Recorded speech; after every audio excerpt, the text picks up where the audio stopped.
Tak warai ya dadi wong alim. Kempung malam piro? Malam 22. Selikur. 22 selikur. Piro? Yes. Yes. Anggap bae Lailatul Qadar ora usah darani ganjil, sing darani ganjil ya sapa. Aneh-aneh. Lailatul Qadar ya mulai tanggal 1 Ramadan. Malah ulama sedarani mulai ruwah. Iso wis ke ruwah wingi. Wong kula sering tol Lailatul Qadar kadang mulut, kadang Dzulhijjah. Kula kan jenisnya on time. Kaya wong melarat, dene dhuwit pedak entuk THR. Nah wong marang pangeran ya sawal selo besar ya entuk napa? Lailatul Qadar. Mergo Lailatul Qadar iku malam diturunane Quran. Quran itu turun Ramadan tok apa tau Sawal to? Sawal ya tau, Dzulhijjah tau. Dzulhijjah tau. Bolak-balik al-yauma akmaltu lakum turun to bulan apa? Dzulhijjah. Kowe ku mari amatir, itu angel terang. Sing darane Lailatul Qadar iku malam diturunne Quran. Quran turune iku piro? Ya macam-macam, Ramadan nggih bolak. Balik. Lah tapi ana kelas-kelas premium, ana kelas umum, kelas umum wis pokoke Ramadan. Sing ganjil dipilih salah sitok. Berarti itu pembatasan apa? Nah, Quran dhewe turun coba surat paling terkenal, ayat paling terkenal al-yauma akmaltu lakum turun tanggal piro? Tanggal 9 Arafah Dzulhijjah haji wada. Padahal ta'rif Lailatul Qadar Allah unzila fihil Quran. Ya tapi ilmu ini mari debat biasa. Umumnya wong ora takoki wong Gus nuzul Quran tanggal piro 17. Lailatul Qadar tanggal 21. Ya jare nuzul Quran yo pas Lailatul Qadar. Wong-wong lak muni bingung nang wong. Nah aku sih ra bingung. Lha kok ora tau mikir jajal. Nuzul Quran sing resmi ning kitab-kitab tanggal piro? 17. Lailatul Qadar tanggal. Padahal Lailatul Qadar disifati apa? Malam turune. Quran. Nek ora tau bingung ngono. Wong ana kadang ngirim wong goblok, wong kok ayeme ngono. Ora tau mikir. Aku gumun goblok-goblok. Dadi ana ilmu paradok barang ya tenang, ya santai. Padahal ya tak bedhek ya nuzul Quran tanggal piro sing resmi cara kitab-kitab. 17 Ramadan. Lailatul Qadar sing resmi 21 nganti 29. Terus Lailatul Qadar iku wulan apa? Wulan diturunkannya Al-Qur'an. Berarti tanggal piro? Bocah dijak pinter kurang. Ya kan inna anzalnahu fi lailatul qadar. Saya tak tahu. Nuzul Quran tanggal piro? 17. Lailatul Qadar. Seliko. Terus Lailatul Qadar ke malam diturunkannya Al-Quran turun tanggal 17. Berarti Lailatul Qadar tanggal ada dik. Ora tau iskal yo gumen mbek wong-wong. Yo kok penak weh. Mulai dadi wong alim loro, Kang ora usah mari iskal. Ngathuk ditung bodho penak. Pokoke nuzul Quran tanggal piro Kang? 17. Lailatul Qadar selikur. Lha jare Lailatul Qadar pulang tujune Quran kok beda tanggale. Kan gak tau ge mikir.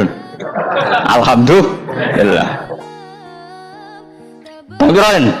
Lailatul Qadar tanggal piro? Saiki pinter. Tanggal piro, Bos? 17 berarti wis kliwat. Jadi ilmu itu kabeh bingung no kan. Ya biasa bingung. Mulane yang bodoh barokah. Barokah. Barokah. Kula cara ora dipilih pangeran nggih milih dadi wong bodoh, tapi wong pangeran milih kula dadi wong pinter dadi tak syukuri wae. Nek kadang kula iri wong bodoh ku iri. Modele penak urip ngono. Santai.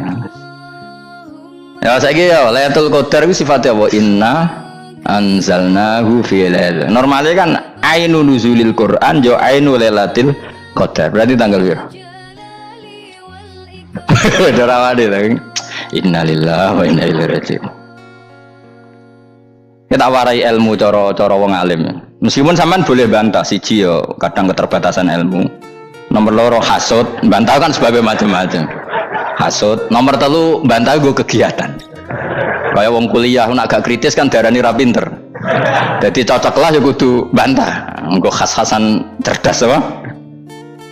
Nomor 4 bantahan itu sifatnya wong wedok.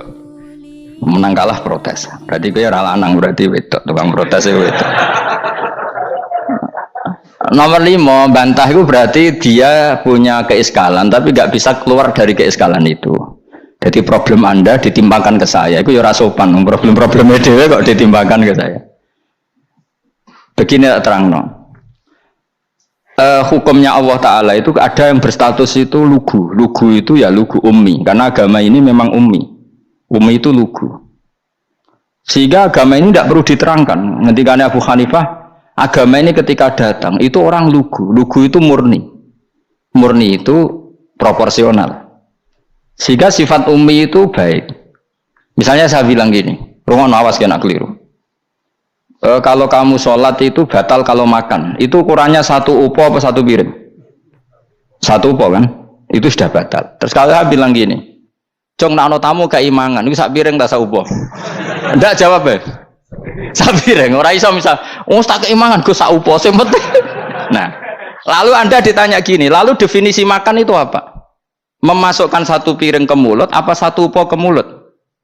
Dalam bab sholat 1 upo ke mulut itu makan, tapi dalam bab hormat tamu itu 1 piring.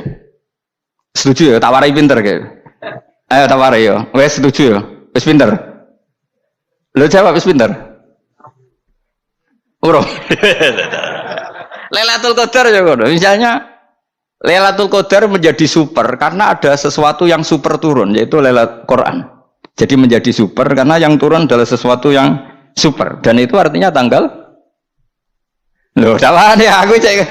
Iku utek tanggal 21 kabeh sing ngaji ning ngene. Oh jelas inna anzalnahu fi lailatul qadar. Rujuke ning ndi? Quran kan?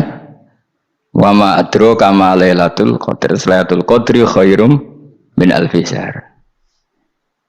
Makanya Lailatul Qadar itu ya bisa saja tanggal 1 kemarin sudah kelewat. Buat entah ini jebelis baris dada atau mungkin Sa'ban. Jadi perdebatan ulama tentang Lailatul Qadar, malah ada wali yang bilang saya tiap hari mendapat Lailatul Qadar. Nah, itu malah ra kelas meneh, malah pusing, malah napa? Pusing. Udah gak usah mikir itu. Jadi hukumnya Allah itu ada 2. Ada hukum itu lugu dan ini bagus. Makanya saya itu kenangan saya terbaik dalam membela Allah dan Rasul. Saya ulang lagi, kenangan saya terbaik dalam membela Allah dan Rasul itu masalah faraid.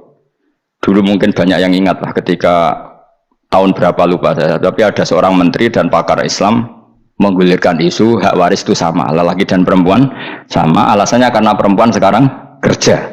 Jadi gara-gara kesamaan gender kemudian mereka ingin bagi waris itu apa? Sama lidzakari bisul hadil, saya itu ditentang.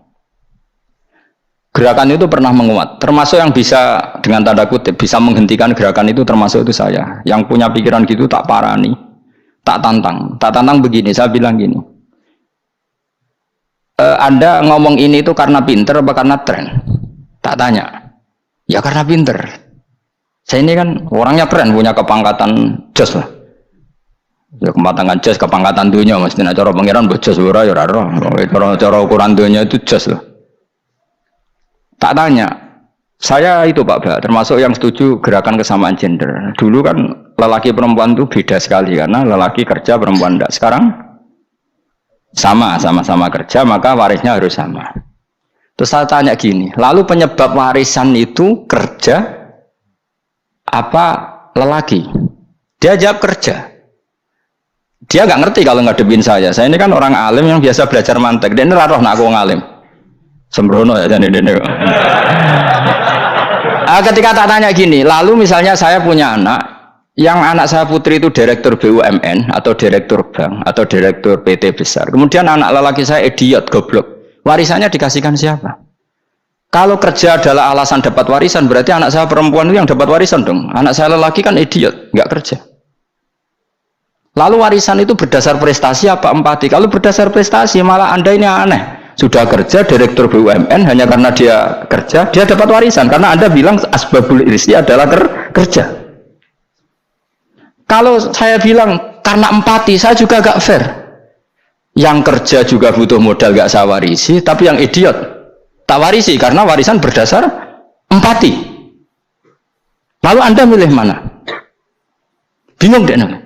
Sampai dia ikrar, saya belum pernah mendapat perlawanan seperti ini karena Anda ngomong sama orang-orang goblok, kata saya.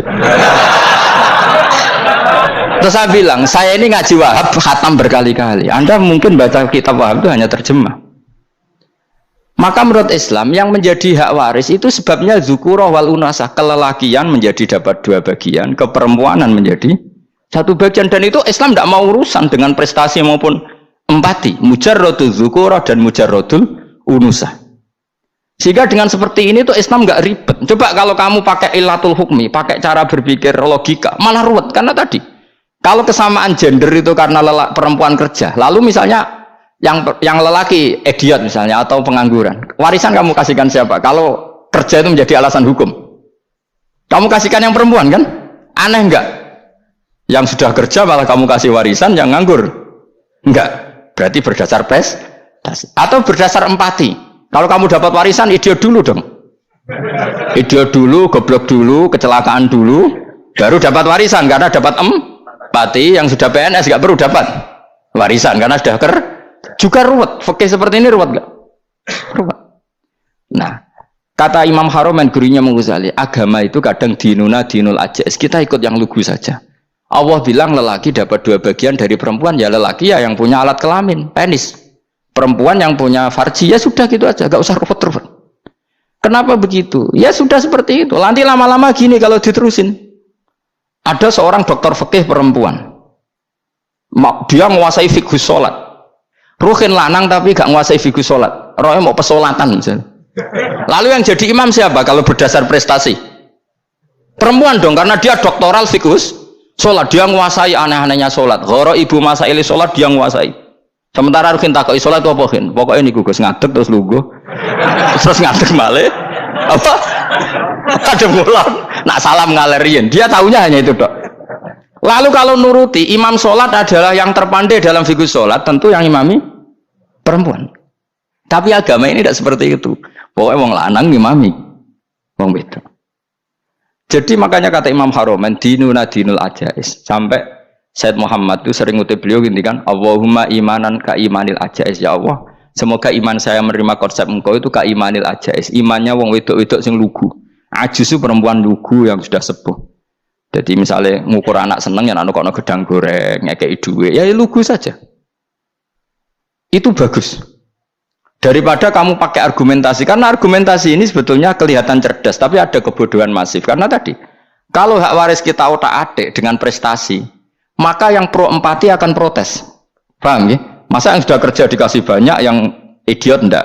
Tapi kalau berdasar empati juga aneh. Masa dapat warisan harus goblok dulu, harus kecelakaan dulu. Maka Rasulullah pernah ngendikan ketika ditanya, lalu warisan untuk siapa ya Rasulullah? Nabi jawabnya lucu, fali aula rojulin dakarin. Jadi Nabi sempat ngendikan kata rojul, kemudian direvisi dakarin, fali aula rojulin dakarin. Semua ulama ngendikan dakarin di sini adalah badal. Nabi ngendikan rojulin, kemudian Nabi ingat kalau rojul itu identik dengan lelaki dewasa, apa?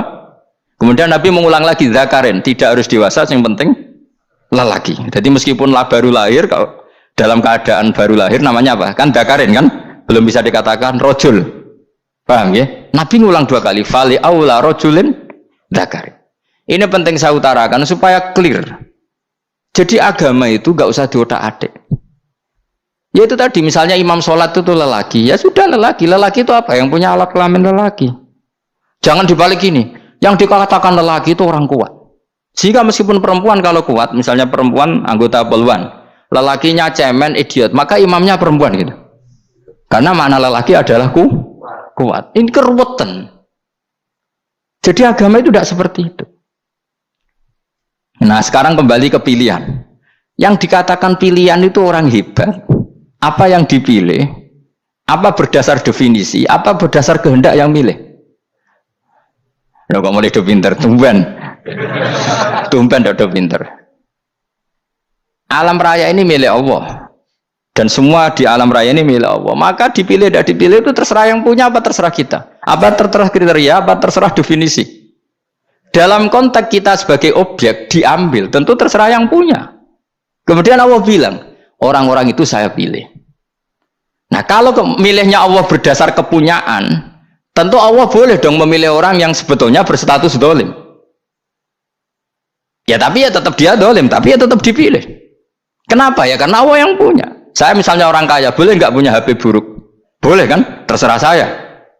Saya orang kaya, beli HP mahal, medium dan paling buruk, boleh enggak? Boleh saya yang punya.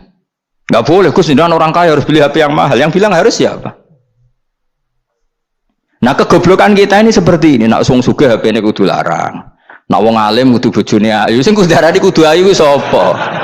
Nak maji jalan nang dumbu swarga lho kudu iku sing swargane mbam tapi kudu. Nah, kita ini sering berpikir ngatur Tuhan.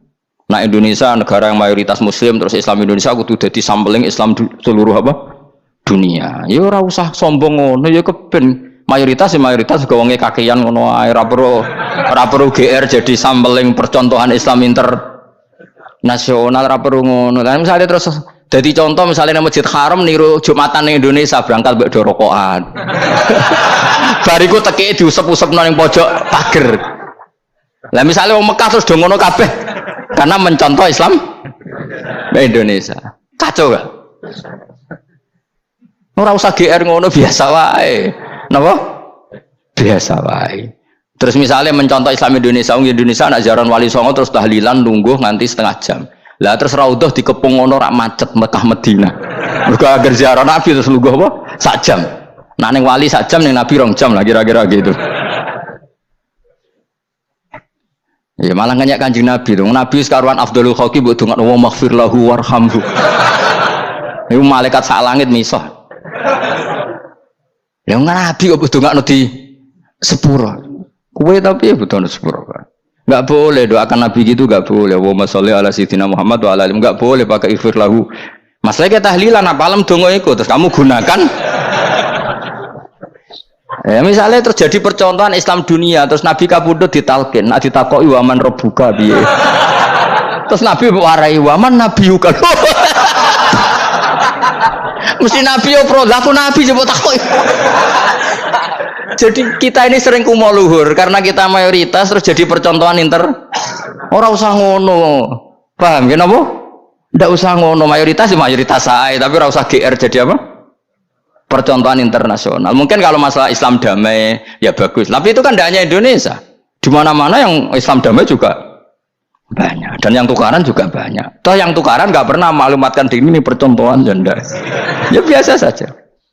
Saya ulang lagi ya.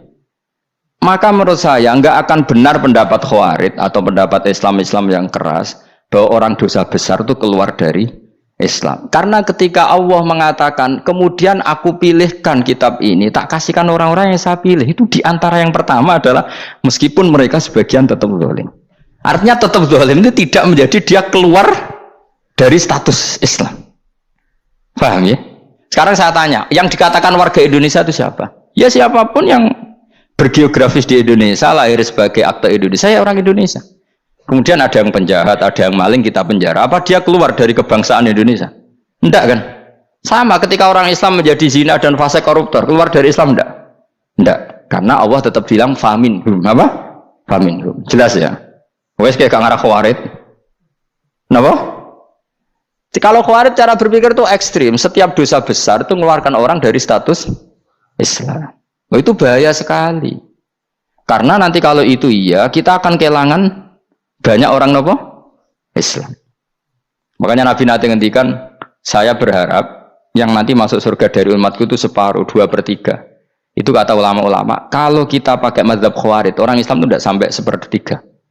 Karena banyak yang keluar dari Islam. Duwe keris gak Islam, duwe akeh ra Islam, nglakoni jimat gak Islam, nyekel patok gak Islam, dosa gede gak Islam, korupsi gak Islam. Terlalu banyak yang kita usir dari Islam. Lalu kita ngusir atas nama apa? Coba. Kalau atas nama Tuhan, kamu tidak Tuhan. Atas nama wakil Tuhan, Tuhan tidak pernah mewakilkan ke Anda. Orang-orang mandate. Yang kita tahu dari Quran ya ayat ini, tsumma awrasnal kitabal ladzina astafaina min ibadina. Kemudian kitab ini tak kasihkan orang-orang yang saya pilih, dan orang yang saya pilih itu faminhum zalimul li nafsi, dan sebagian dari itu adalah orang zalim, dan itu jelas bagian dari itu. Artinya keluar apa masuk? Keluar apa masuk? Masuk. Meskipun ya yang zalim tetap berstatus zalim, kayak warga Indonesia, ini semua warga Indonesia. Paham ya? Yang maling ya tetap warga Indonesia, meskipun ya tetap maling. Jelas ya? Betul nanti orang gitu. Makanya ahli sunnah itu pendapatnya falam nukafir mu'minan bil wisri. Kita tidak akan mengkafirkan orang mukmin hanya karena melakukan dosa. Kenapa ya? Karena Allah bilang faminhum setengah sangking itu masuk bagian. Dan itu luar biasanya Allah disebut istofaina. Tetap orang-orang apa? Pilihan. Maka ini penting saya utarakan supaya kita ini tidak sok-sokan ya. Terus yang zalimul nafsi pun potensi dimaafkan sama Allah. Asal dia tobat, dan tobat itu sama Allah nggak ada batasnya. Malam yuhur kiri sampai apa? Nafas apa? Terakhir. Dan kadang orang itu sebetulnya nggak niat tobat, cuma ada perilaku tertentu sehingga dadian Allah itu simpati. Itu juga banyak yang diterima tobatnya Allah. Makanya kata ulama-ulama itu, istighfar itu tidak syarat diampuni. Yang menjadi orang terampuni itu kehendak Allah. Istighfar itu bagian kecil dari syarat-syarat itu. Bisa saja orang tanpa istighfar tapi diampuni Allah. Misalnya Allah dawuh wa yaghfiru ma duna dzalika limay yasha. Itu bukan limay yastaghfir tapi limay yasha. Contoh masyhur kan, kamu pernah dengar kan, ada orang nakal itu mau misah itu ya kira-kira lonte atau apalah. Dia datang pulang ketika melihat anjing ngeleti pasir, dia berpikir ini kehausan kayak saya. Kemudian dia turun ke sungai memberi minum anjing itu, kemudian Allah memaafkan dia karena itu. Pas itu di semua hadis riwayatnya dia tidak pernah istighfar. Terlalu punya perilaku yang menjadikan dia diampun. Banyak enggak seperti itu? Banyak, makanya wa yaghfiru ma duna dzalika liman yasha. Mayasa itu ya yang digedaki Allah. Bisa saja kalian ini sering istighfar tapi enggak dimaafkan Allah. Tapi delala punya satu perilaku yang cara Allah itu penting, kemudian dimaafkan. Kayak Saharatu Fir'aun itu dia tidak pernah istighfar, tukang sihir Fir'aun. Dia diampuni Allah, dikasih iman tuh gara-gara jadi wong Jogja. Terus ngono tok. Jadi pas mau duel adu sihir. Iku dalah dekne mendingan ya. Qalu ya Musa imma antulqiya wa imma annakuna nahnul mulkin. Monggo jenengan riyen napa kula riyen. Dadi gara-gara dekne didikan Jogja niku. Lah wong ape duel, mestinya tarung itu semakin cepat mengambil kesempatan kan semakin menang. Ini sudah jelas tarung. Ngapunten jenengan riyen napa. Lha iku pangeran itu terus simpati. Wong kok sopane ngono apa? Akhirnya Allah memberi iman gara-gara apa? Imma antulqiya wa imma annakuna nahnul mulkin. Monggo jenengan riyen. Lah Musa juga Allah juga gak terima kalau nabinya kalah sopan. Sehingga Allah memerintahkan Musa adalah sopan. Mboten jenengan mawon. Jadi Nabi Musa qala bal alqu. Jadi Nabi Musa enggak jenengan riyen mawon. Jadi coba, itu kan unik. Dia tidak ingin diampuni Allah, tapi adalah dia sebenarnya satu perilaku yang menjadikan Allah itu simpati, yaitu kesopanan dia dengan Nabi Musa. Imma antulqiya wa imma annakuna nahnul. Nabi Musa juga bilang qala bal alqumu go jenengan riyen mawon. Akhirnya sakit nggih nak ngoten. Makanya Firaun tuh mangkelnya bukan main. Ketika pertunjukan itu akhirnya kan Saharatu Firaun kan kalah. Setelah kalah langsung iman. Maka kata Firaun, ini jelas Musa itu guru kamu. Cuma pura-pura saja kamu pro saya. Lah buktinya apa? Jare buktinya tadi monggo-monggonan gitu. Makanya Firaun bilang innahu lakabirukumul ladzi 'allamakumus sihr. Wah, itu mesti Musa itu gurumu. Padahal dia gak kenal sama sekali. Cuma gara-gara monggo-monggonan tadi itu akhirnya terus pikirannya Firaun. Wah, mesti wis kenal suwi, mau gayane tok. Mergo gara-gara monggo jenengan riyen. Mboten monggo jenengan mawon. Jadi makanya sampean jangan putus asa. Makanya keliru sekali kalau kita bilang diampuni Allah nunggu istighfar. Enggak. Tentu istighfar penting, kita sepakat. Istighfar itu penting, kita sepakat. Tapi itu tidak satu cara-caranya Allah untuk orang bisa diampuni. Nabi misalnya yang dikatakan ana wa kafilul yatim kahateni fil jannah. Coba. Orang sering istighfar sama kafilul yatim, kira-kira surganya cepat mana? Cepat kafirul yatim meskipun gak istighfar. Kalau istighfar terus tapi medit ra karuan. Tak jamin pun rokok alamatnya medit jelas nih rokok aku roh. Terus jelas. Al bakhilu qaribun minan nar, jelas alamatnya deket-deket situ lah, paham ya? Wis jelas as-sakhi qaribun minallah, qaribun minan nas, baidun minan nar. Nah al bakhil baidun minallah, baidun minal jannah, qaribun minan nar. Jadi yang medit itu ya deket-deket situ alamatnya sudah jelas deket-deket neraka. Ana wa kafirul yatim kahataini fil. Berapa? Apa semua yang dimaafkan Allah Nabi nyebut syaratnya istighfar? Kebanyakan malah enggak. Orang alim misalnya. Makanya orang alim kalau jarang istighfar kamu enggak usah iri. Orang alim tuh mulang tok, itu langit bumi mintakan ampun. Wa innal alima la astaghfiru lahu man fis samawati wa man fil ard hatta khitan fil bahr. Orang alim itu otomatis dimintakan maaf oleh langit dan bumi sampai iwak ning laut. Mengapa jendur Gus Pak jangan istighfar. Aku sing istighfar is akeh sembrono. Langit bumi no.